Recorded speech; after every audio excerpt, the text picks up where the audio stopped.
El teu dejuni no s'hauria de notar més que el teu entrenament.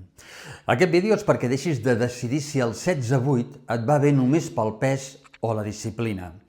Ves a l'enllaç de la bio, obre WhatsApp i escriu dejuni per rebre la guia gratuïta. Moltes dones aguanten gana, cansament o mala recuperació pensant que el cos s'hi acostumarà, però adaptar-se no sempre vol dir anar millor. Fes servir la regla 3x7. Durant 7 dies, observa només 3 coses després d'aplicar el teu dejuni habitual. Primera, energia durant l'entrenament.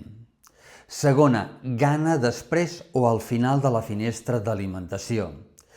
Tercera, recuperació i sensació corporal l'endemà.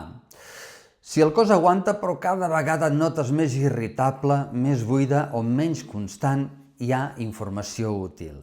Ja ho saps, no necessites demostrar res mantenint un sistema que et desgasta.